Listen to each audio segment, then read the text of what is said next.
Hello, my name is Russell Myers, Independent for U.S. President for 2024.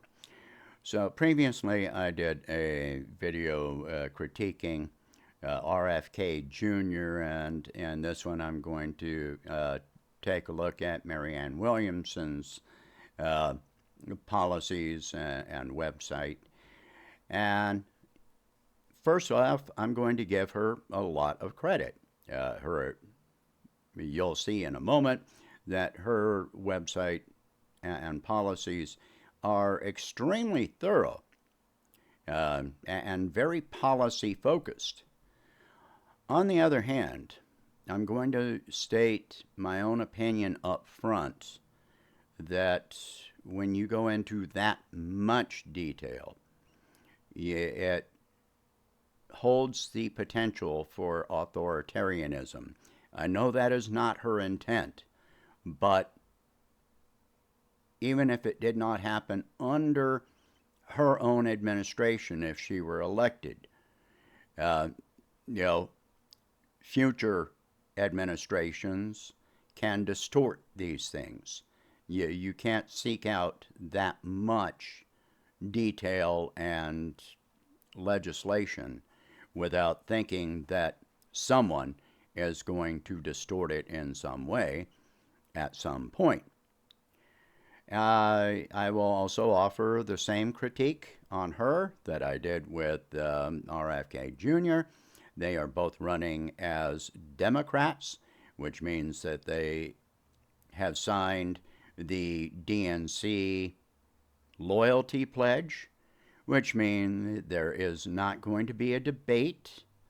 And so chances are both of them will wind up losing, and chances are Biden is going to be the nominee. And that means that as soon as they close their campaigns, they will endorse Biden. So, all right. So that'll leave us again with Biden probably against Trump, and that or DeSantis. If it's not Trump, it'll be DeSantis. Same difference. All right, so let's go to her website here. All right, now her website is extensive. I'm going to tell you that right now.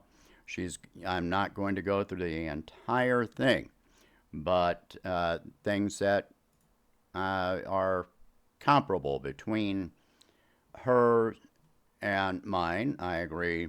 Yep, poverty is not natural. It's a policy choice. We can and should change it. All right, so going down to her policies, a lot of this is kind of long-winded. If you go to her website, be ready to spend a lot of time there. I go into a lot of detail myself, but not quite like this. All right. Declare an unconditional war on poverty, aim to relieve and cure its symptoms in order to find solutions to prevent it. That's a little vague. That's not a policy. Pass the John Lewis Voting Rights Act. Okay, that's not about poverty. All right. The child make the child tax credit permanent. I agree with that, but I don't think it's enough. I'm going to say right now that in her economic policy, she never does address purchasing power, which I distinctly address.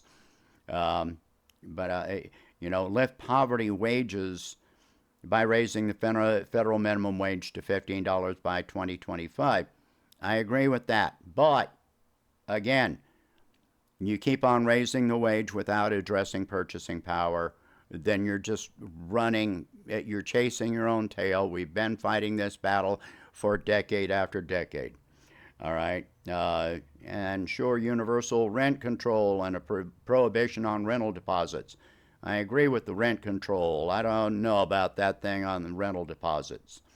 This is largely something that is addressed by municipality. This is not a federal issue at this time. it would be kind of difficult to get that through. Fund social housing as part of the Green New Deal, build at least 15 million green union-built publicly owned homes over the next 10 years. Okay, I agree with that. I haven't gotten to my housing proposal as yet. That is actually one of the most complex things that I'm going to be that I am working on. Provide grants to the poor, working poor, and our small businesses to retrofit their existing homes and businesses to become energy efficient. I agree with that. I've addressed some of that. But again, this has you look at how you have to be well enough off to afford a home or a business to get that tax credit. All right. So, and homelessness and housing insecurity with the home guarantee. I agree with that. Again, this is kind of difficult, and a lot of it would go by state or municipality as of the federal law at this time. Expand the federal low-income housing energy assistance program. I agree with that, but I'm in favor of nationalizing the entire energy sector. All right. Okay, removing obstacles to cash welfare system, TANF. Okay, again, this is great, but it is also still subsidizing, a lot of corporations to pay low wages. Restore funding for SNAP programs. That's about the same thing. Provide paid family and medical leave. I agree with that. That is also one of my policies. All right, community block grants. A lot of that goes to the wealthy. All right, and anyway, all right. So and some municipalities can even refuse it, and they have. All right, make education affordable. I've already addressed that. Yes, education should be free up to a 4-year degree. Trade schools, yeah, okay, great. Forgive student loan debt. I've already addressed that. Yes, I agree with that. I'm not in favor of paying off the banks. She does say forgiving, including interest. I am not in favor of paying the banks the interest, because we're just subsidizing the banks. All right. All right, so crime prevention. This one does become largely vague. Fund and increase the number of community outreach social workers. I agree with that. But I've already addressed that, and to increase the number of federal workers, and that would be a part of it.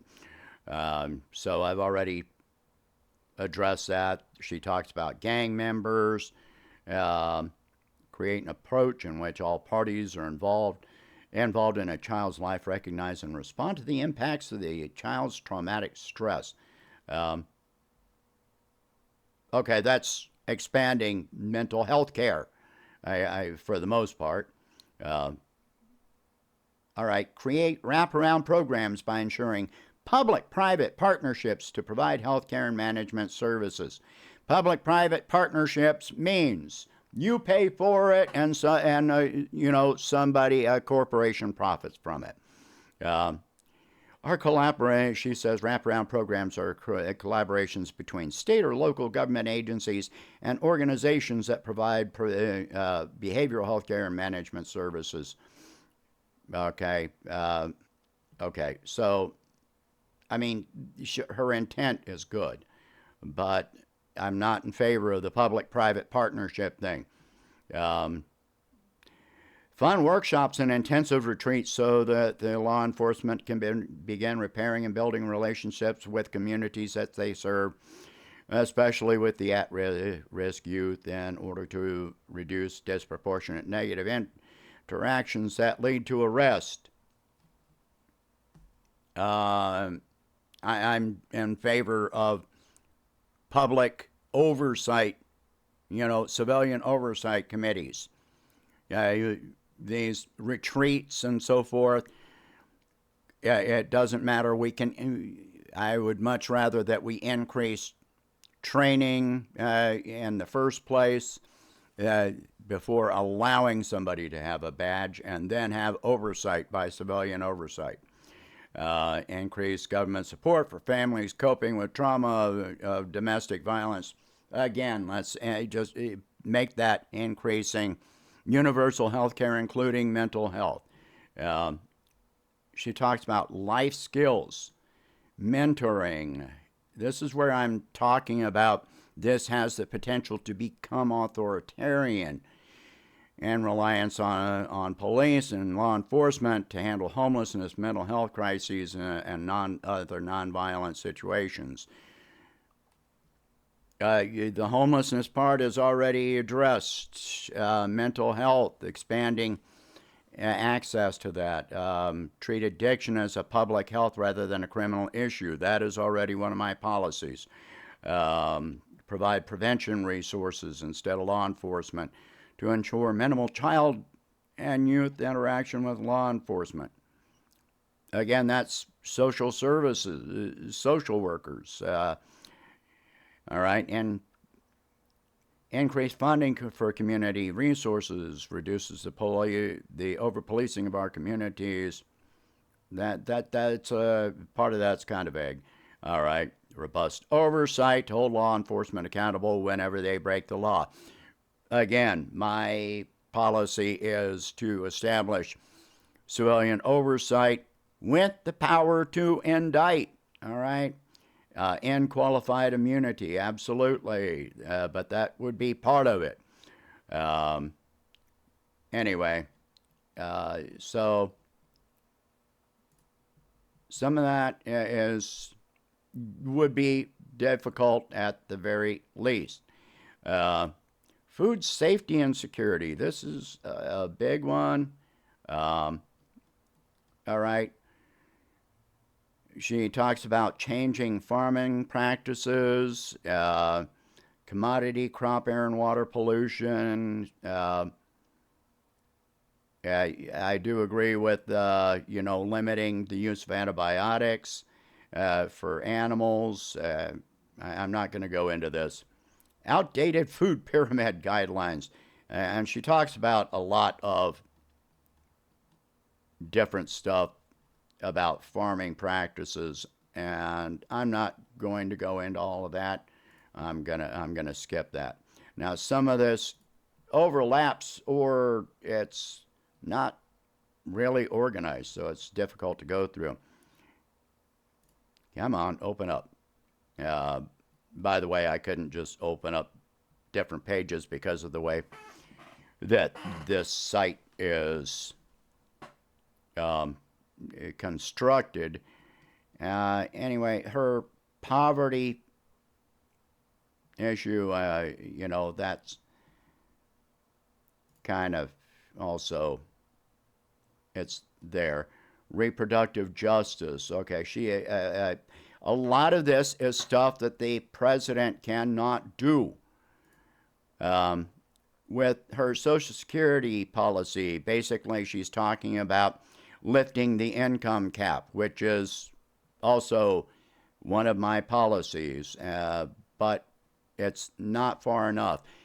With as much as she includes, she does not explain how she's going to pay for all of it. I go into a lot of detail on all of that. U.S. Department of Peace. This is a little bit weird, but also provide much-needed assistance to efforts by city, county, and state governments in coordinating existing programs, as well as develop new programs based on best practices nationally. Teach violence prevention and conflict resolution. Yeah, I agree with that. Treat and dismantle gang psychology. Guess what? The DNC is a gang. Uh, so that is gang psychology. If you're saying, you know, be loyal to this party, that's a gang. Sorry. You got the red gang and the blue gang going there. Um, so reform our criminal justice systems. I've already addressed that in my own policies, but some of that is, I agree. We need to use prisons for rehabilitation and so forth. So I absolutely agree with some of this. Uh, Eliminate the school to prison pipeline, uh, teach violence prevention. A lot of that violence reduces when you reduce poverty. Uh, but yes, teaching, nonviolent interaction with people is an important thing. But a lot of that comes from home. Build peacemaking efforts among conflicting cultures, both here and abroad. Um, anyway, so lessen gun violence. She does talk about, uh, you know, I forgot where I saw it, but where gun violence is concerned, that should be treated as a public health crisis, and I agree with that. Provide peace building efforts. Okay, where she talks about this, this goes into using diplomacy. She overwinded about it, but using diplomacy instead of military force. My own policy, which she doesn't really address in the same way, is I would not sell or provide weapons to any country that is involved in an active conflict unless they are actively engaged in peace efforts, not just peace talks, peace efforts. That is highly, highly important. So I'm not going to keep going on all of this. Let me find a way. You can go to her website. I agree with a lot of her policies. I think they're great.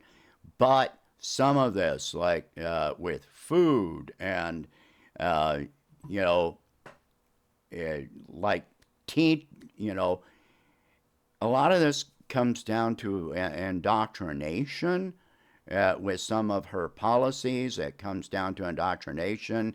You're going from making it available to making it mandatory so that everyone thinks alike, and I'm not in favor of that. And that's where I say it has the potential for indoctrination. And how successful is it? Look at the abstinence programs that have been taught in our schools since the Bush administration, things like that, again, how successful is that? Teaching nonviolent interactions, agreed. But you can teach people, but then how are you going to enforce it? If it doesn't work, are you going to increase the penalties? That becomes more and more. If you put one thing in place, you've got to put something else in place to back it up.